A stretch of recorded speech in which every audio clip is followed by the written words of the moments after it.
Hidden away in the most easterly part of the British Isles lie the Fens of East Anglia.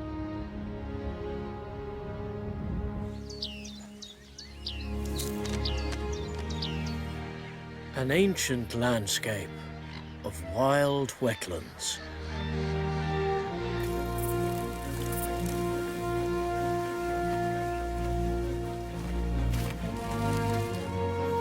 Water has always been the driving force here. Its ebb and flow has shaped the Fens over thousands of years.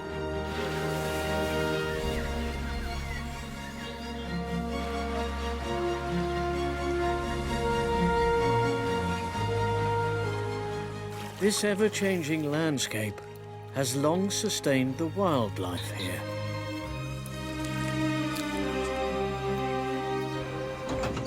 And enriched the lives of people for many generations.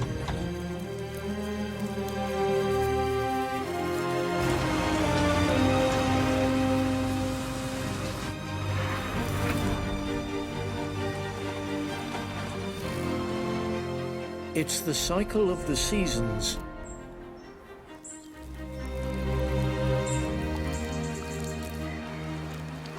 and the delicate balance between water and land that gives rhythm to life on the Fens. Seeing hours, days, or even months compressed into a few seconds reveals a new perspective on a wild year in the Fens.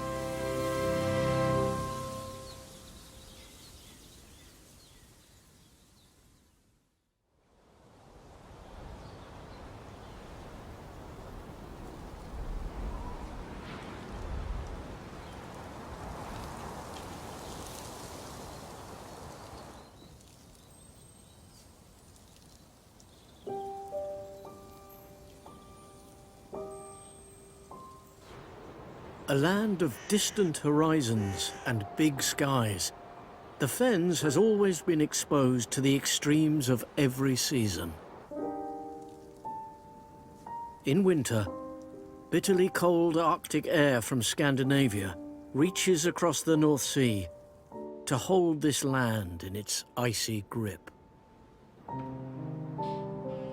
leaving in its wake a bewitching fairy tale world.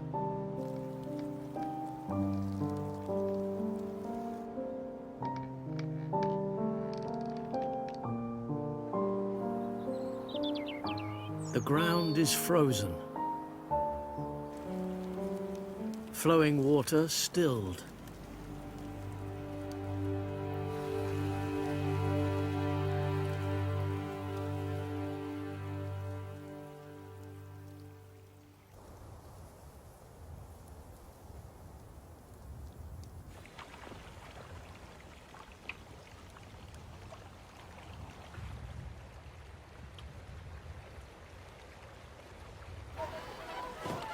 In the heart of the Fens, one last stretch of open water remains, a sanctuary for very well-travelled visitors. Each winter, thousands of hooper swans fly in from Iceland.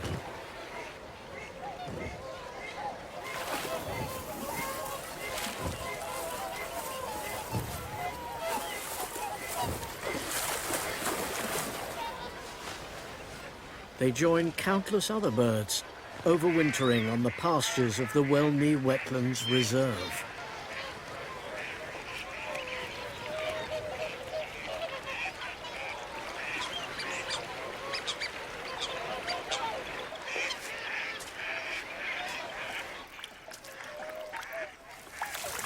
Cold it might be, but not as chilly as where the swans have come from.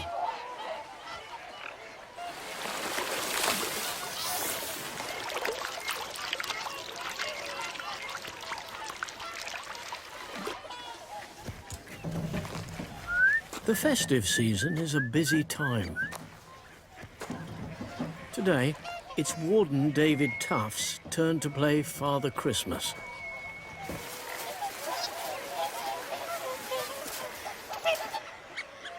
The reserve is a safe place to spend the night.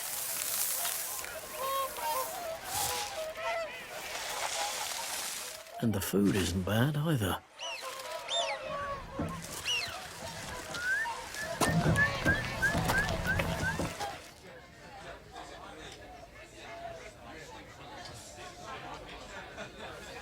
Fenlanders come here in droves to watch the spectacle of the afternoon feast.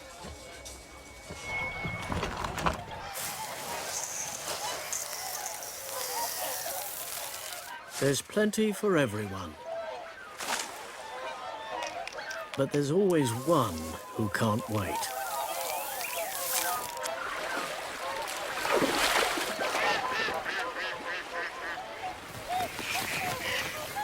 At this time of year, this is a very special place. But there's a unique beauty to be found all over the Fens. Even where open fields have replaced the wild wetlands.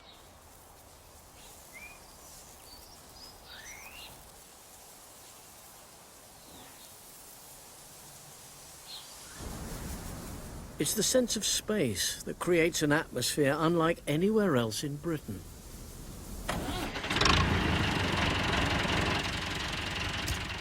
Nicholas Watts has farmed these flatlands all his life.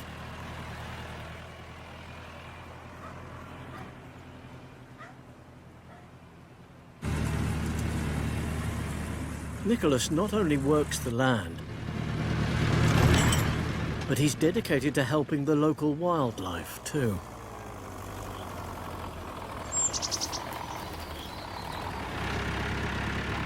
Every day through the winter, he makes a 10-mile circuit of Vine House Farm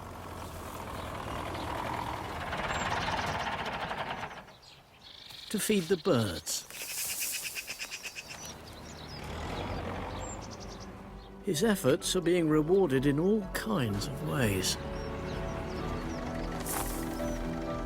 Across the country, most farmland birds are in dramatic decline.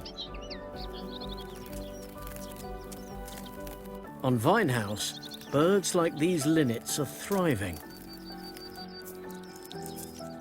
thanks in part to all this extra food.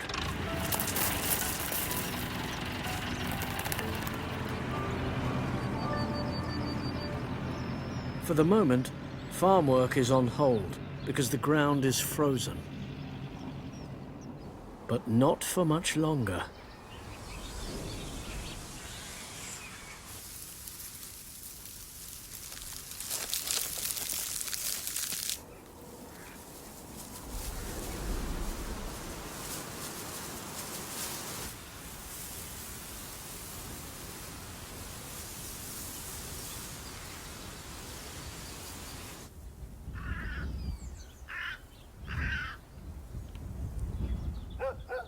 The thaw kicks off a spring drama.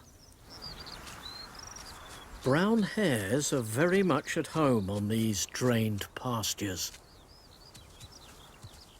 With a top speed of over 40 miles per hour, they are Britain's fastest mammal and perfectly suited to life on this flat, open country.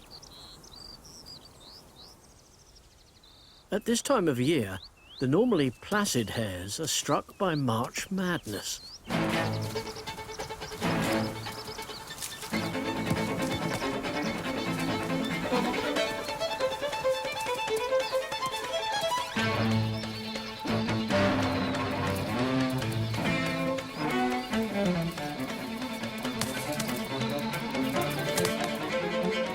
It was once thought these bouts were male hares boxing for dominance.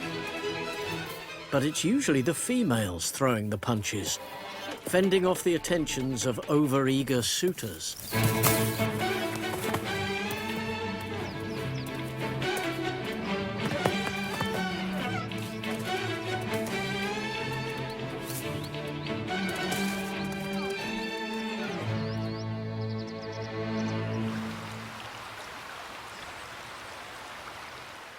Across the Fens, the balance between the land and the water is ever changing.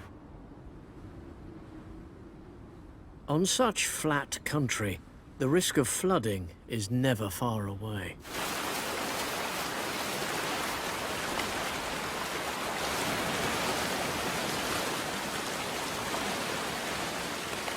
Over the centuries, thousands of miles of embankments and ditches have been built to drain the land and carry water away to the coast.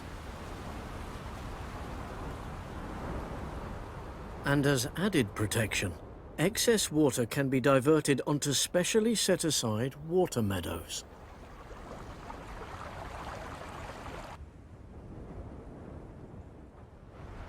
This deliberate flooding looks disastrous, but it is all part of a long-established plan.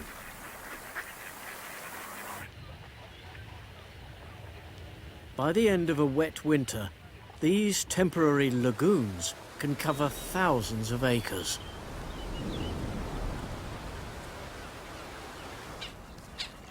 And are much appreciated by the local bird life.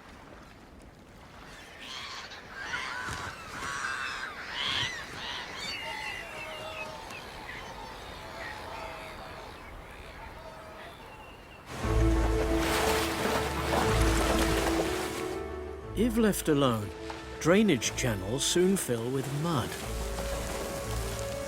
and become choked with reeds.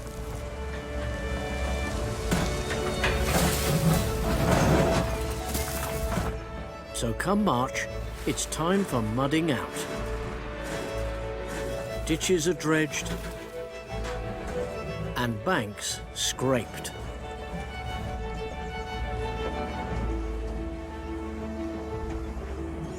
With 4,000 muddy miles in need of attention, there's not a day to waste.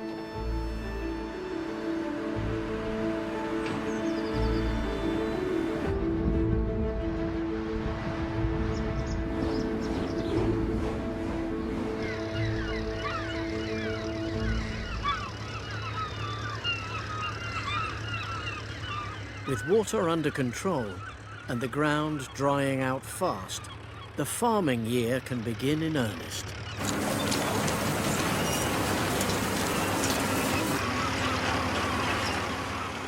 As the fens have been drained, the peat laid down in the ancient marshes now forms an extremely rich soil.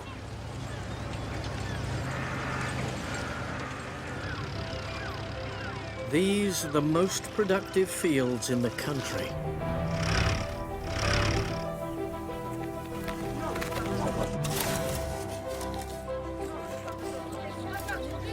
Although it still takes plenty of hard work to prepare the ground for this year's crops.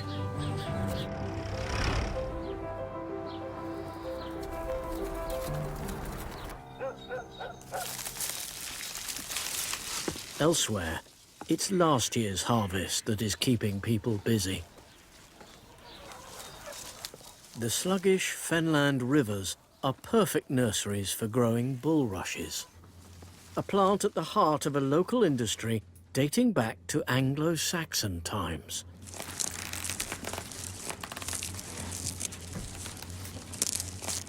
Felicity Irons is one of the last rush weavers in Britain.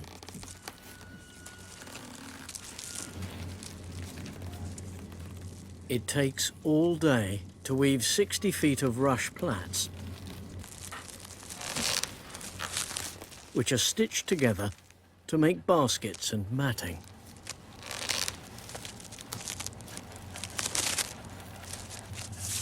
There's a knack to keeping the rushes just damp enough to make them supple to work with.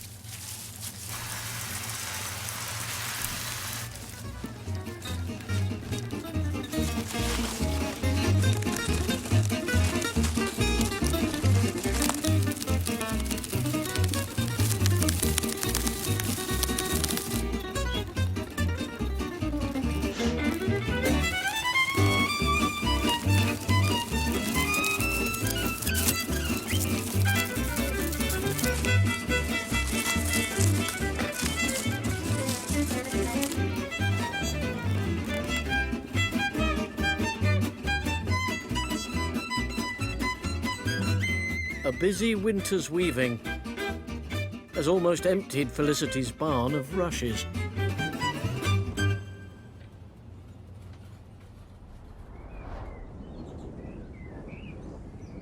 But along the riverbanks and channels, new rushes are growing fast and will soon be ready for harvesting.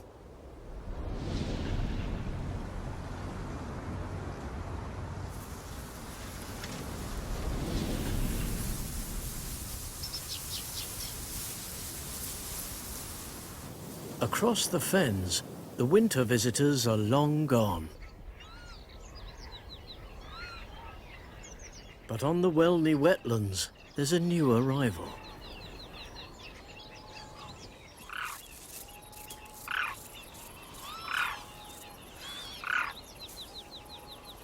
European cranes disappeared from Britain 400 years ago, as the wetlands they relied on were drained for farming. This chick is the first to be raised here since Elizabeth I was on the throne.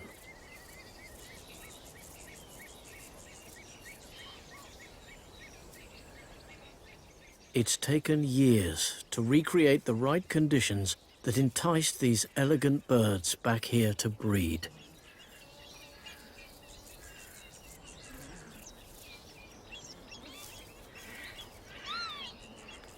The restoration work at Welney is part of a growing movement to return parts of the Fens to their former glory.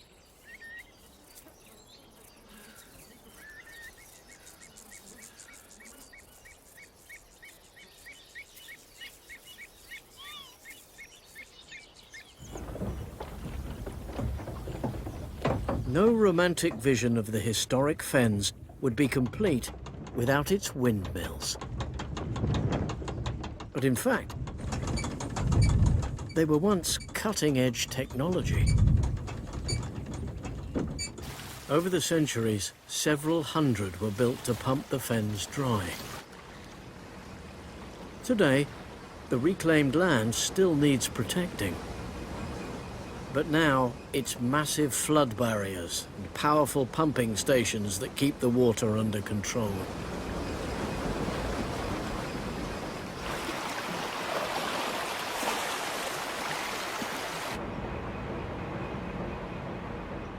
When it needs to, this pump can shift 100 tons of water every second, lifting it off the surrounding land and pushing it out towards the coast. But this massive structure creates a formidable obstacle for a quintessential fenland creature. One trying to make its way upstream.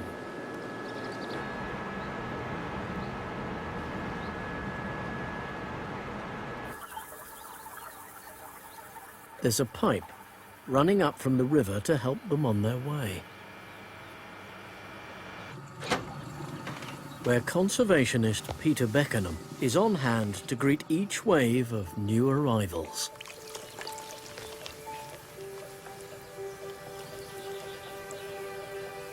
Elvers, young eels.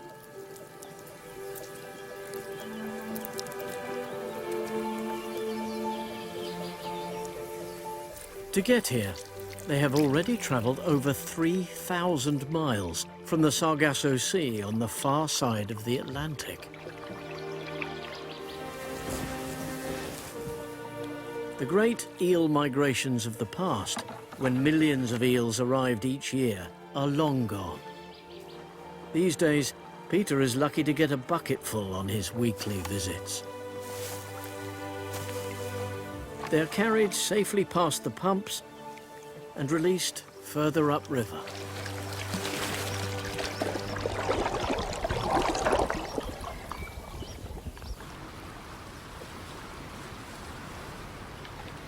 It may be 20 years before the adult eels make the return journey back down this channel and across the Atlantic to complete their extraordinary life cycle.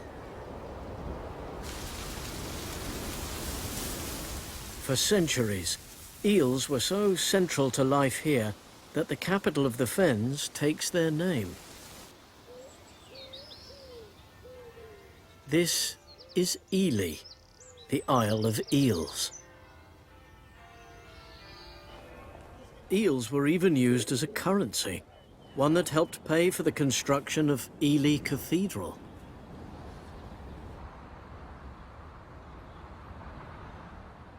It was built here because this is a rare island of high ground.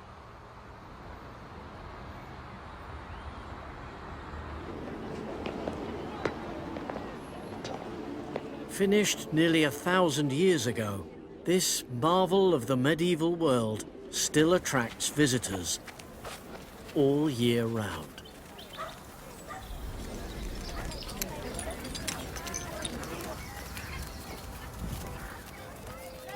For early pilgrims, the journey here wasn't easy. Until the 17th century, the city was surrounded by treacherous marshes and could only be reached by boat.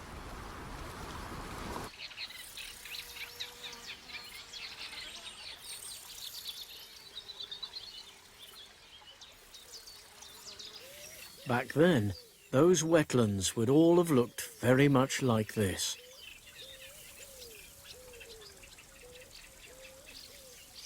In all its early summer glory, this is Wicken Fen.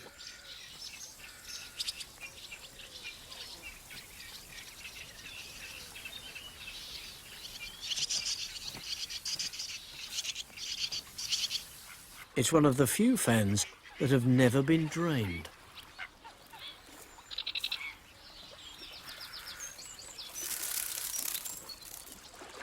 Well over 9,000 species jostle for space amid the reeds and sedges of this unique reserve.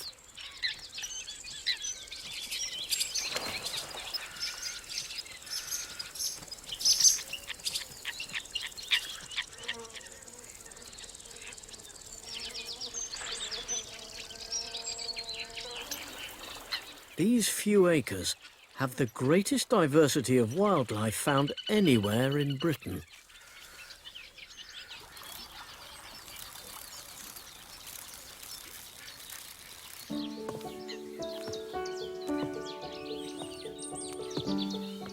Professor Nick Davies has been visiting these reed beds every May for the last 30 years.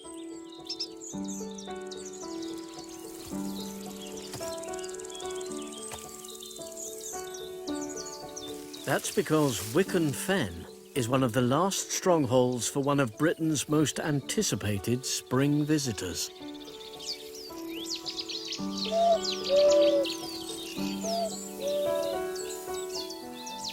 Cuckoos.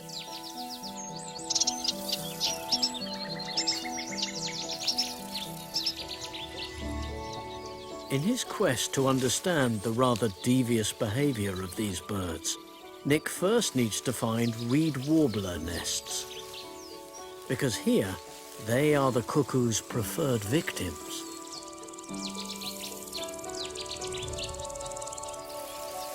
Cuckoos sneak their own eggs into warbler nests, then leave the unsuspecting hosts to raise their chicks.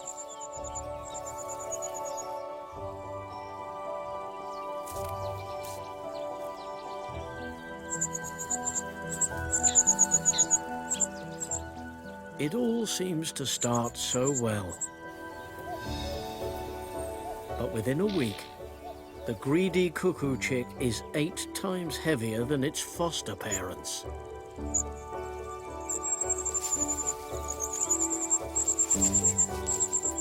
They seem mesmerized by its huge, gaping mouth and unable to stop delivering food to the demanding squatter.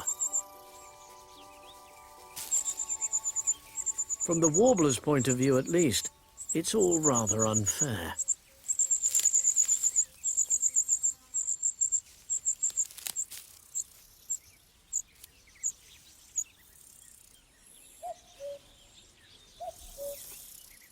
As summer advances and river levels start to drop, the supply of water flowing into the fens is reduced. It's essential that Wicken's reed beds don't dry out. So on the reserve, a traditional windmill is readied for action. The wooden blades are rigged with cloth sails to catch the wind.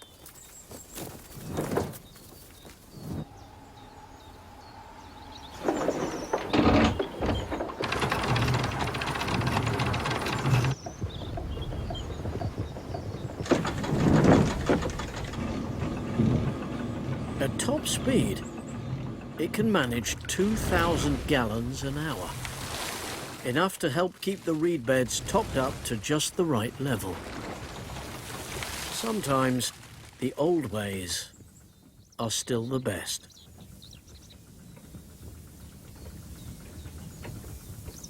Wicken Fen is one of Europe's most important wetlands, but it's small.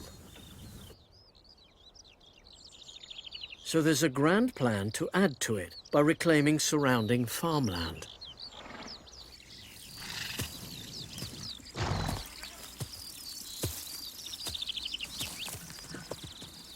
An unusual workforce has been drafted in to help.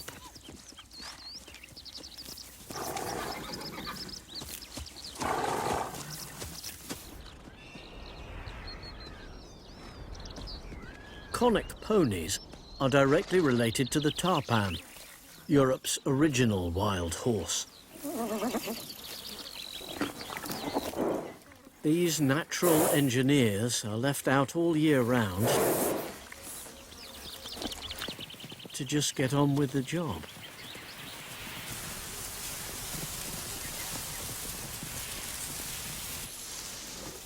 They are picky eaters. Their delicate snipping creates close-cropped lawns, where wildflowers can thrive once again.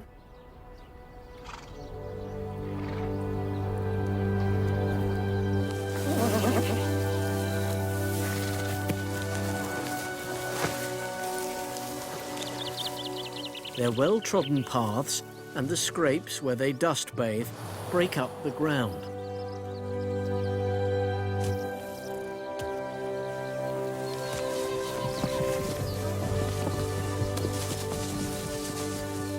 This helps speed the conversion of the old farmland back into wild meadows.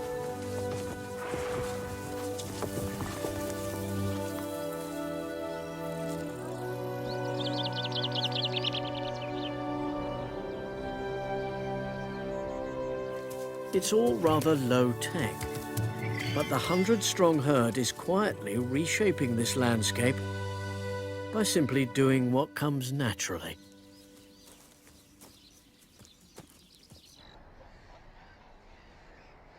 During the winter months, thousands of acres of rough pasture were intentionally flooded to protect valuable farmland.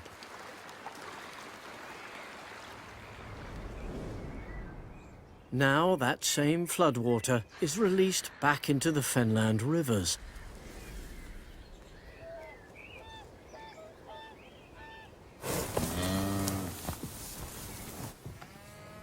By June, herds of cows are grazing where not so long ago winter swans paddled.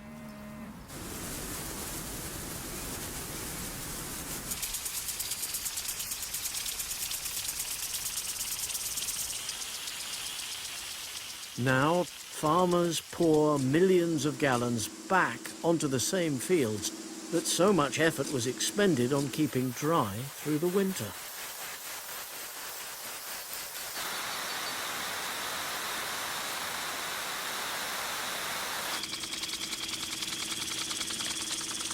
After months as the enemy, water is now being welcomed with open arms by everyone.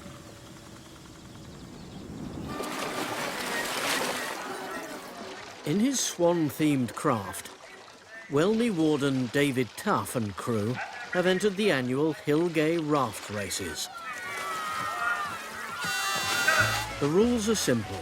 First to the bridge, through the tyre, And back to the start is the winner, with just one extra challenge thrown in. Spectator participation is encouraged, and they have come armed, but only with flower bombs. Biodegradable, of course.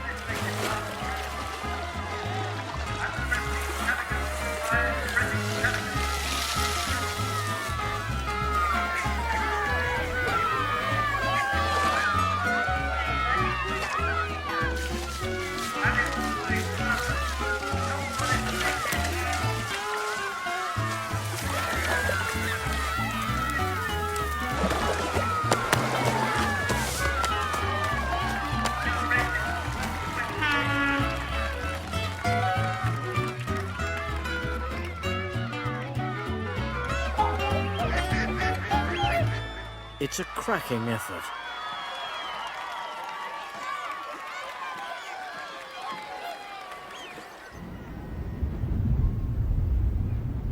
As the summer heat intensifies, the Fens begin to reveal why they are known as Britain's breadbasket.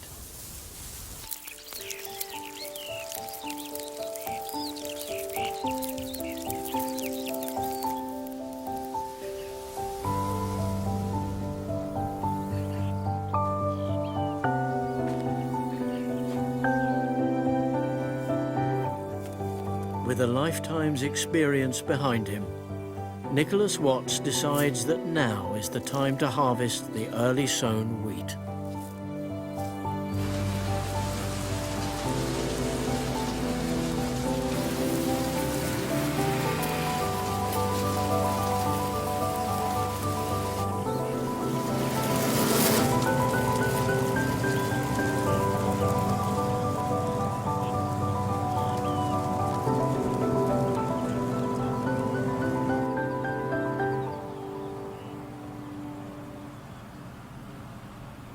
Next door, sunflowers sown in March have shot up to 6-foot giants and bloomed.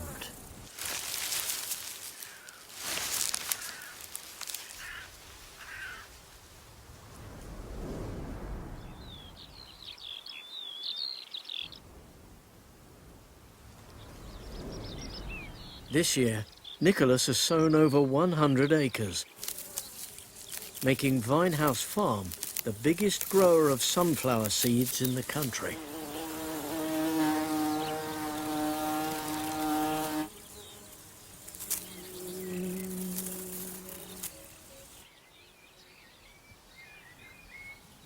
It's a crop ultimately destined to fill the nation's bird feeders. But this harvest is still months away.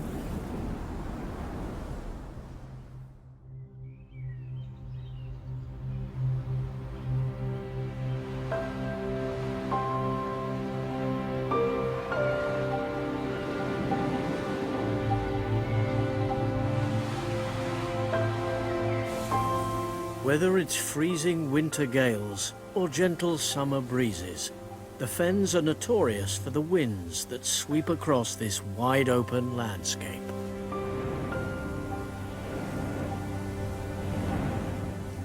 They once drove the hundreds of mills that pumped water.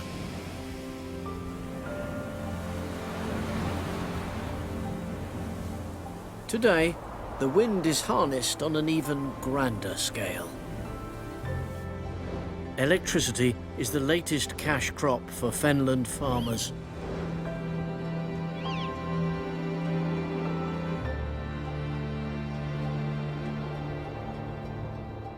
Marsh harriers effortlessly ride the breeze. A food pass between male and female means there must be hungry chicks hidden nearby.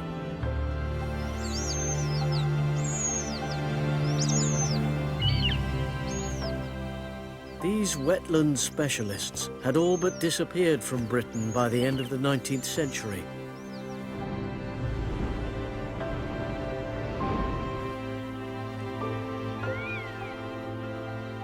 As conditions have improved, the harriers have returned, And now over 400 pairs are breeding here.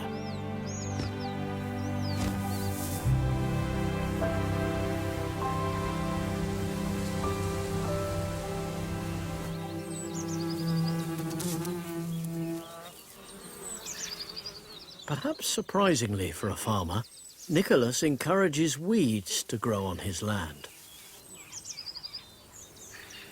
He leaves uncultivated strips all over the farm. Over 20 miles at last count.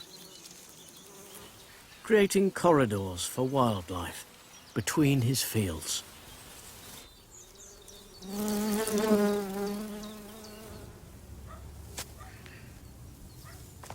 Dotted along these colourful margins, Nicholas has built several towers. Accompanied by his grandson, Tim, it's time for an important visit.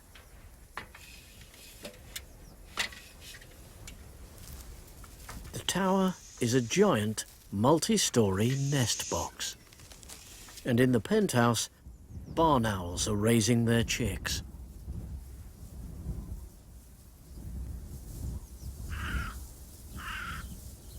This is a chance for Nicholas to ring the latest brood and record their progress, and pass on his passion for the natural world.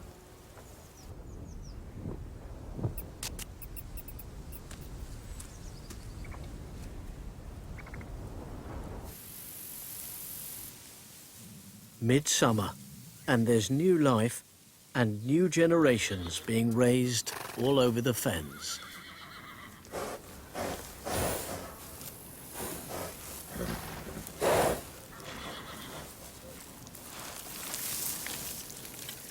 This conic foal has just been born and is still struggling to break free of its protective birth membranes.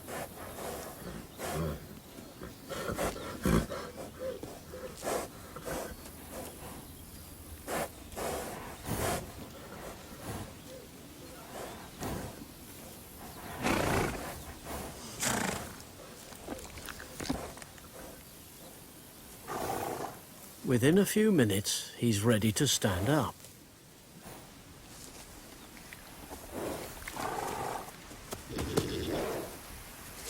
Well, almost.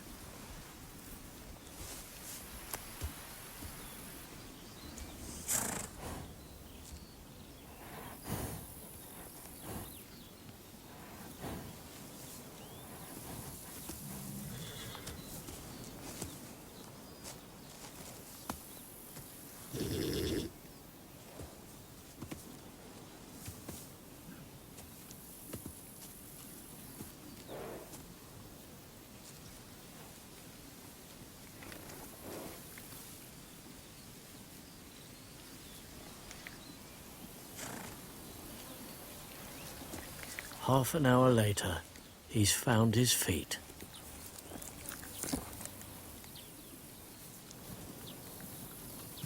But it takes a little longer to work out where that first meal is coming from.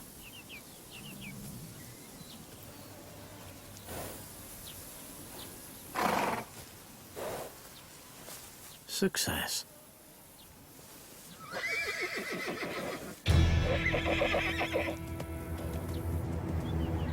After a female gives birth, she comes back into season.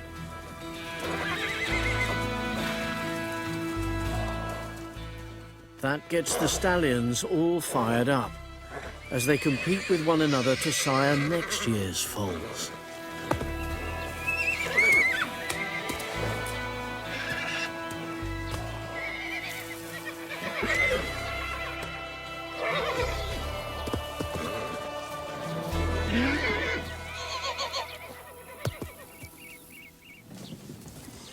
For the youngsters, all this trouble and strife still lies far into the future.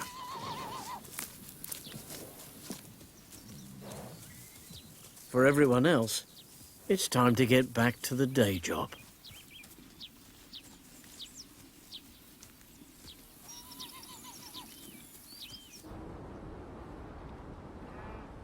This is Kingfisher Fen, And here there's a very particular challenge. This one small fen is home to virtually all the British population of the water germander. It's one of our rarest plants. Boosting its chances of recovery requires some heavy-duty landscaping.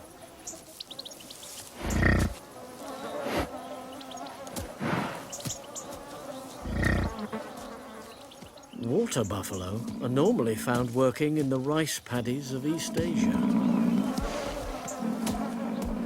But they seem quite happy in East Anglia, too.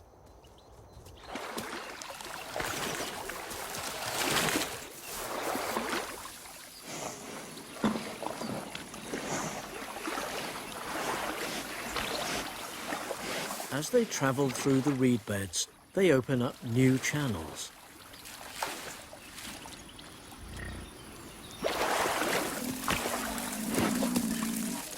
And by bulldozing bankside vegetation, these giants make the space that the tiny water germander needs to thrive.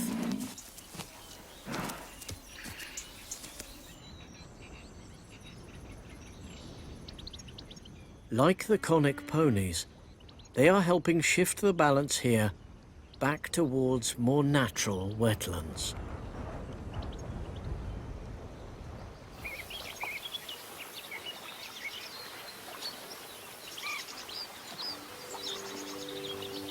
Along the riverbanks, this year's bulrushes are now in prime condition.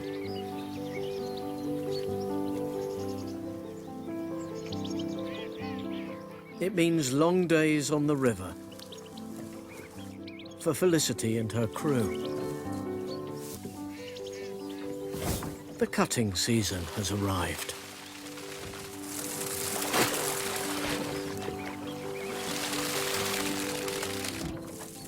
This is a scene not so very different from one that could have been witnessed centuries ago, when rush harvesting was big business.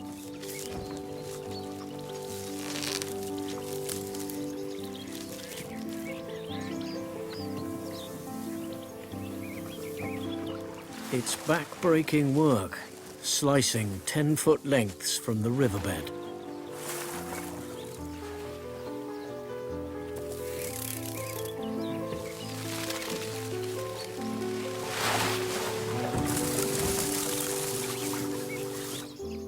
On a good day, they can harvest 2 tons of rushes.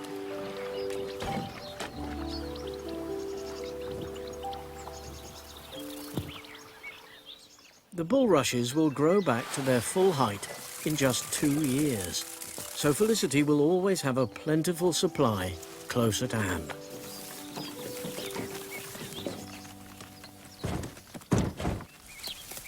Over the summer season, the team will gather 2,000 bundles. These are then left to dry in the sun for several days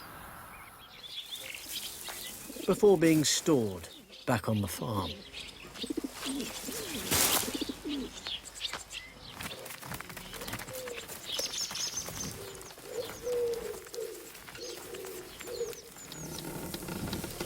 Over the winter months, these bundles will be used to fill next year's orders.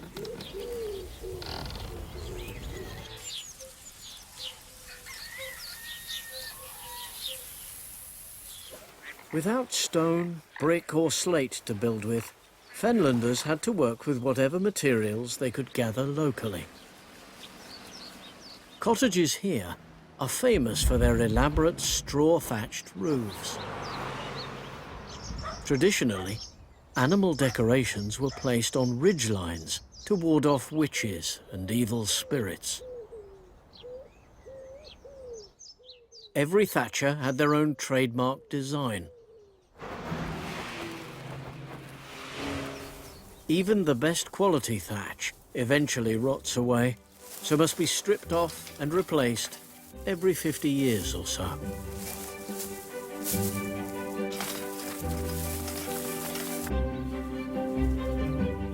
In the Fens, one man to call is Thatcher Stuart Dodson.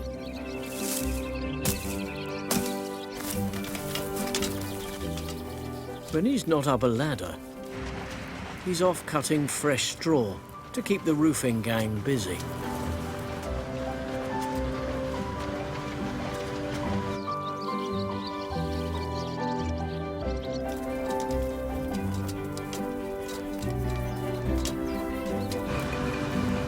His vintage straw binder is over 80 years old and still going strong.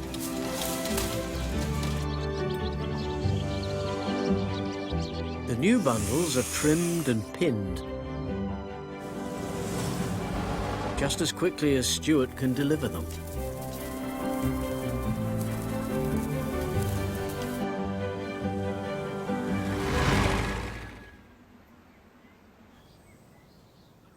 Thatchers aren't the only ones who have been hard at work in the fields.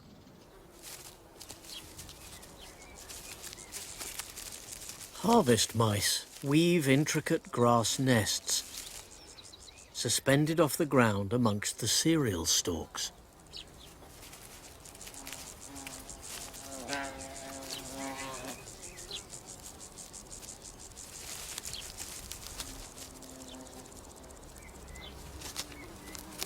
Using their muscular tails for balance, they can easily navigate the dense tangle of stems.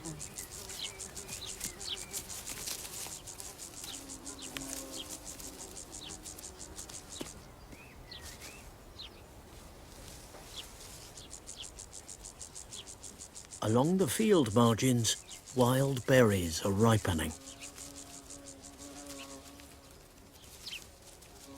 But this harvest mouse is looking for something more substantial.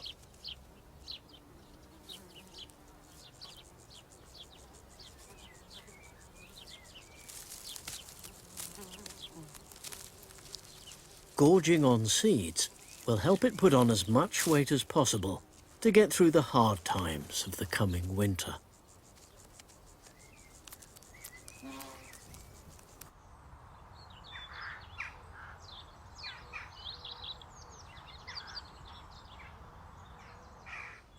It's been a blistering hot, record-breaking summer in the Fens, and now the sunflowers on Vinehouse Farm are finally ready to harvest. The flowers may have wilted, but the seeds are fully mature. They just have to be gathered in.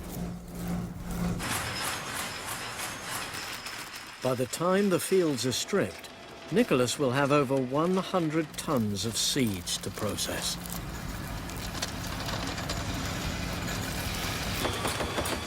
Soon, they will be used to fill bird feeders in gardens all over the country.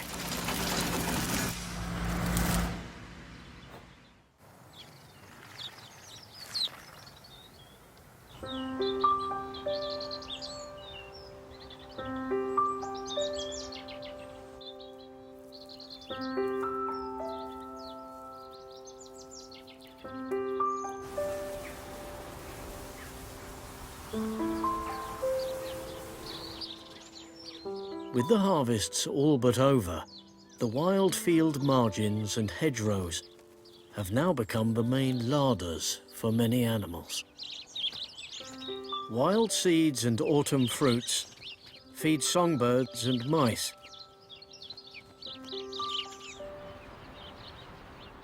And sharp-eyed predators hunt them, both day and night.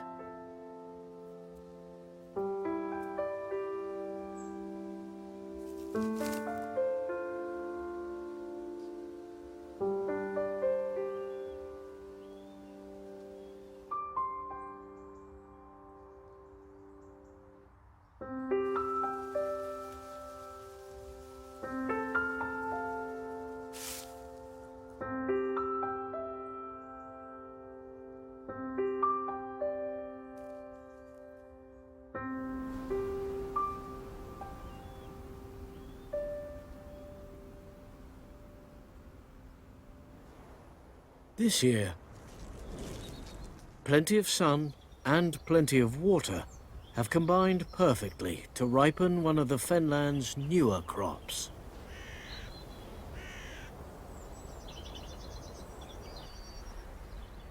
On Bowman's farms, it's going to be a bumper harvest.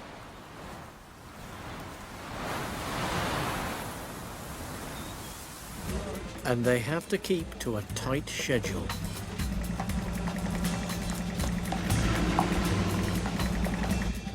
Who wants to buy a pumpkin the day after Halloween?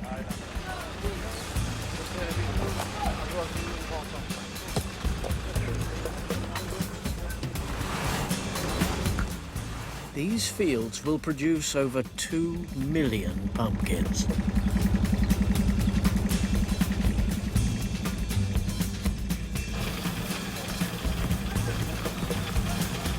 Pumpkins are an unusual crop, grown almost solely for decoration.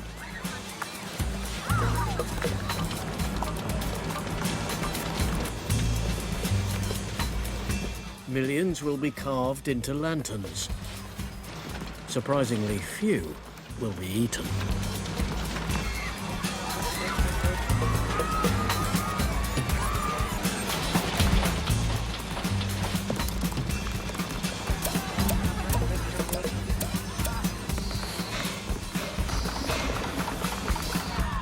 Spalding celebrates this one last harvest of the year with its very own pumpkin festival.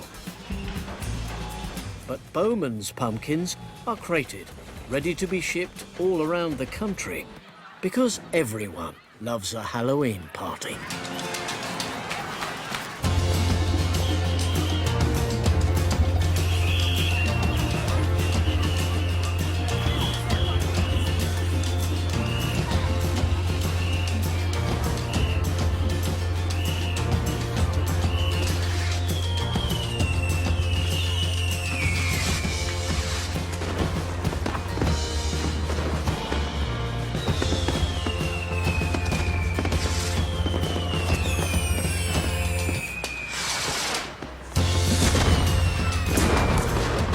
It's one final hurrah before winter returns to the Fens.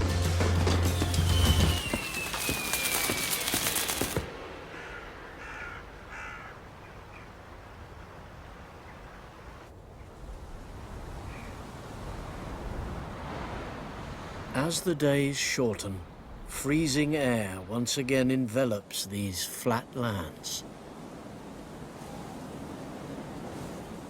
The summer visitors have long gone. The reed beds have fallen silent.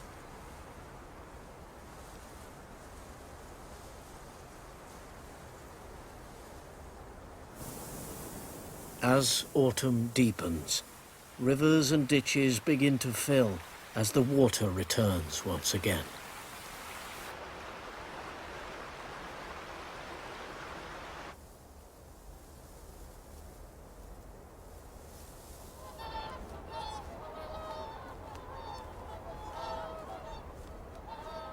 The hooper swans are back from their breeding grounds in Iceland.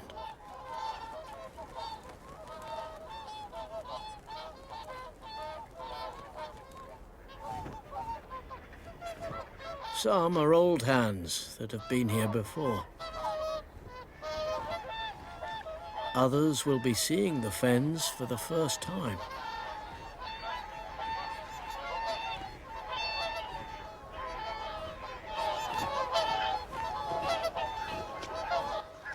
Over 7,000 will eventually arrive here to spend the winter feeding on the fields and flooded meadows.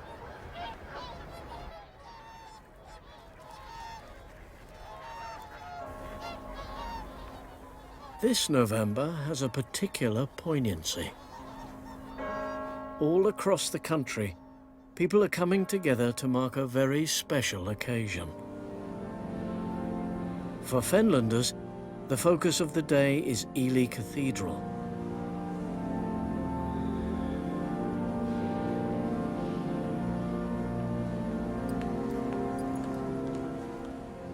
It's the centenary of the end of the First World War.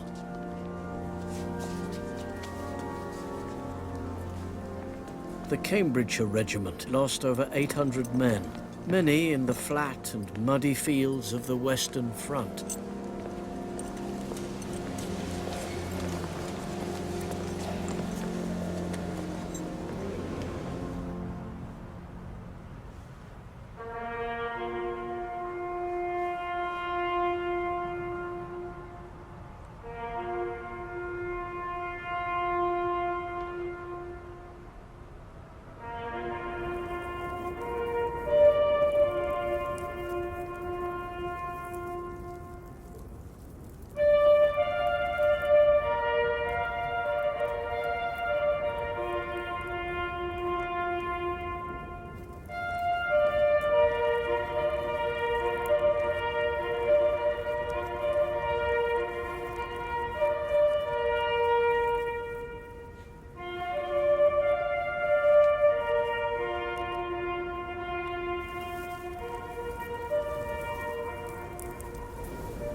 Since the Great War ended, the Fens have been changed in so many ways.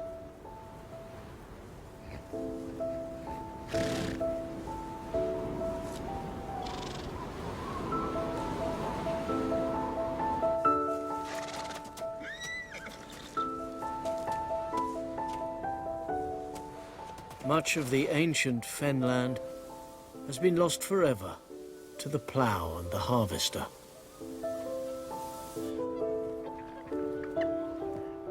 Yet in a growing number of places, it's now possible to enjoy the true nature of these wild wetlands once again.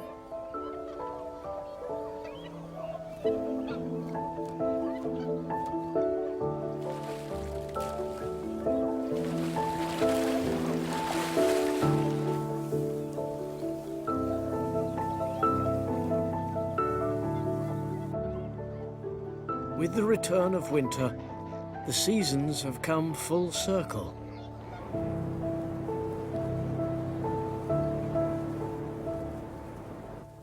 Marking the passing of another wild year in the Fens.